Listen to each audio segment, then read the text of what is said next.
कहानी का नाम साया, रहस्य की परछाई। शहर से दूर घने जंगलों के किनारे बसा एक पुराना गांव था, शिवपुर। यहाँ की हवाओं में एक अजीब सी दहशत थी। लोग कहते थे कि रात होते ही जंगल के रास्तों पर एक साया घूमता है, जो जिसका पीछा करता है वह फिर कभी वापस नहीं आता। रात के अंधेरे में जब पूरा गांव गहरी नींद में था, तभी गांव के किवाड़ों पर किसी ने दस्तक दी। चौकीदार रामलाल ने दरवाजा खोला।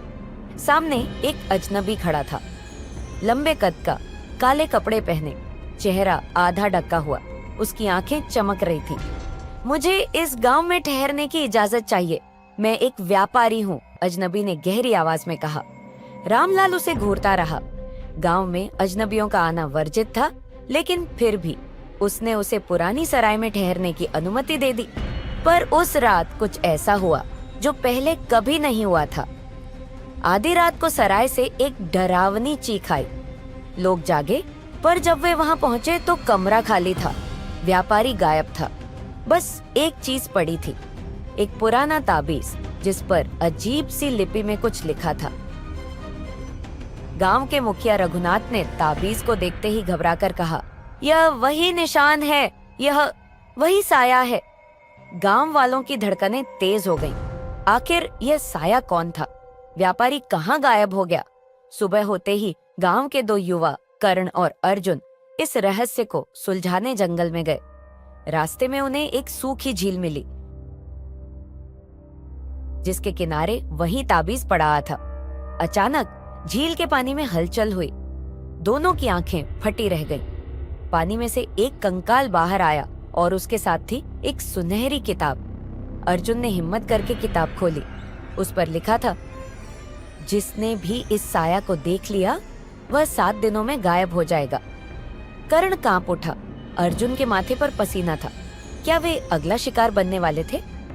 गांव के सबसे बुजुर्ग व्यक्ति पंडित गंगाराम ने जब यह किताब देखी तो बोले, हमें इसे तुरंत शिव मंदिर ले जाना होगा, वरना अनर्थ हो जाएगा। गांव वालों ने मिलकर किताब को मंदिर में रखा। तभी अचानक मंदिर की घंटियां तेजी से बजने लगी, जैसे कोई अदृश्य शक्ति नाराज हो। अचानक हवा में एक परछाई उभरी, वही साया। गांव में हड़कंप मच गया। सभी अपनी झोपड़ियों में छुप गए। गंगाराम ने कांपती आवाज में कहा, यह आत्मा उसी व्यापारी की है जिसने 50 साल पहले गांव को धोखा दिया था। उसने मंदिर से एक अनमोल मणि चुरा ली थी और उसी श्राप के कारण वह साया बन गया। साया गुस्से में गरजा, मुझे मेरी मणि दो, वरना यह गांव तबाह हो जाएगा। गंगाराम ने कांपते हाथों से मंदिर के गर्भगृह की ओर इशारा किया। वहां शिवलिंग के नीचे वही मणि थी। कर्ण और अर्जुन ने मणि उठाई और साया की ओर बढ़ाई। जैसे ही साया ने मणि को छुआ, उसकी परछाई धीमे धीमे हवा में घुलने लगी। उसकी कराहटों के बीच वह बोला, अब मैं मुक्त हूँ। और अगले ही पल वह गायब हो गया। गांव वाले राहत की सांस लेने ही वाले थे कि कर्ण की आंखें चौड़ी हो गई। मंदिर की दीवार पर अचानक एक नया साया उभर आया। क्या यह किसी नई मुसीबत की दस्तक थी? मंदिर की दीवार पर बनी परछाई धीरे धीरे आकार लेने लगी। यह देखकर गांव के लोग एक बार फिर डर गए। अर्जुन ने कर्ण की ओर देखा और बोला, क्या तुमने भी वही देखा जो मैंने देखा? कर्ण की आवाज कांप रही थी। हाँ, लेकिन ये साया वैसा नहीं लग रहा जैसे पहले वाला था। ये कुछ अलग है। गंगाराम जी ने हाथ में अपनी माला कसकर पकड़ ली और मंत्र बुदबुदाने लगे।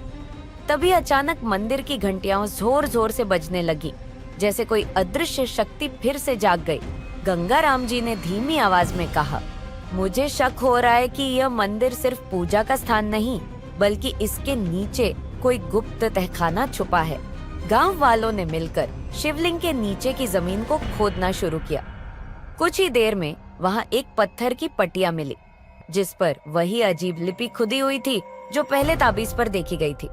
कर्ण और अर्जुन ने पटिया हटाई और उनके सामने खुला एक गहरा अंधकारमय तहखाना। गंगाराम बोले, अब हमें यहाँ जाना ही होगा। जैसे ही कर्ण, अर्जुन और गंगाराम उस अंधेरे तहखाने में उतरे, एक ठंडी हवा का झोंका आया। अंदर घुप अंधेरा था। सिर्फ दीवारों पर कुछ रहस्यमयी आकृतियां चमक रही थीं। तभी पीछे से एक दरवाजा अपने आप बंद हो गया।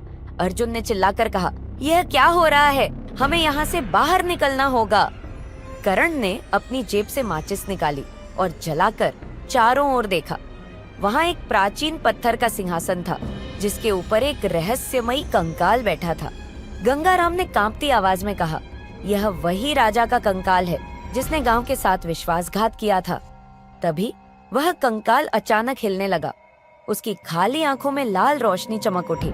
एक गहरी गूंजती हुई आवाज आई, तुम्हें यहाँ नहीं आना चाहिए था। गांव के तीनों लोग थर थर कांपने लगे। अर्जुन ने हिम्मत जुटाकर पूछा, तुम कौन हो? आवाज गूंजी, मैं राजा विक्रमसेन हूँ, जिसे इस गांव ने धोखा दिया था। मेरा खजाना मुझसे छीन लिया गया और मुझे इसी तहखाने में दफना दिया गया। जब तक वह खजाना वापस नहीं किया जाता, कोई भी इस गांव में सुरक्षित नहीं रहेगा। गंगाराम जी ने हाथ जोड़कर कहा, राजन, हम आपके खजाने के बारे में कुछ नहीं जानते, कृपया हमें क्षमा करें। राजा की आत्मा गुस्से में गरजी, झूठ! मेरा खजाना इसी गांव में छिपा हुआ है। जब तक वह वापस नहीं आता, हर 7वें दिन एक व्यक्ति गायब होता रहेगा। कर्ण और अर्जुन ने एक दूसरे की ओर देखा। कहीं यह खजाना वही मणि तो नहीं थी जिसे उन्होंने साया को दे दिया था? गंगाराम बोले, लेकिन अगर साया भी उसी मणि के पीछे था, तो क्या वह राजा विक्रमसेन से जुड़ा हुआ था? अचानक हवा में वही परछाई उभरी जो मंदिर में दिखी थी। यह साया असल में राजा विक्रमसेन की आत्मा ही थी। कर्ण ने फौरन कहा, अगर हमें गांव को बचाना है तो हमें राजा का खजाना खोजना ही होगा। गंगाराम जी ने एक पुरानी किताब निकाली जिसमें लिखा था कि राजा का खजाना गांव के सबसे पुराने पीपल के पेड़ के नीचे दबा हो सकता है। गांव के सभी लोग मिलकर उस पेड़ के नीचे खुदाई करने लगे। कई घंटे बाद उन्हें एक बड़ी सोने की पेटी मिली। कर्ण ने उसे खोलने की कोशिश की, लेकिन वह अपने आप खुल गई। अंदर ढेरों सोने की अशर्फियां और हीरे मोती थे। जैसे ही यह खजाना बाहर आया, हवा में राजा की आत्मा प्रकट हुई। उसके चेहरे पर अब शांति थी। अब मेरा बदला पूरा हुआ, मैं अब मुक्त हूँ। और एक झोंके की तरह वह आत्मा हमेशा के लिए विलीन हो गई। गांव में अब सब कुछ शांत था। परछाइयां अब नहीं दिखती थीं। मंदिर की घंटियां भी सामान्य हो गई थीं। लेकिन कर्ण और अर्जुन को एक सवाल परेशान कर रहा था। अगर यह साया राजा विक्रमसेन था, तो वह पहला साया कौन था जिसने मणि मांगी थी? क्या कोई और शक्ति गांव में मौजूद थी? तभी अर्जुन ने मंदिर की दीवार की ओर देखा। वहां एक नया साया उभर रहा था। कर्ण और अर्जुन ने मंदिर की दीवार पर उभरती हुई परछाई को देखा। यह पहले वाले साये से अलग थी, पहले से भी ज्यादा डरावनी और तेज चमकदार। गंगाराम जी ने मंत्र पढ़ते हुए दीवार की ओर देखा और उनकी आंखों में चिंता थी। यह कोई साधारण आत्मा नहीं है, यह उस शक्ति का संकेत है जो राजा विक्रमसेन से भी पुरानी और भयानक है। गांव के लोगों के चेहरों पर दहशत फैल गई।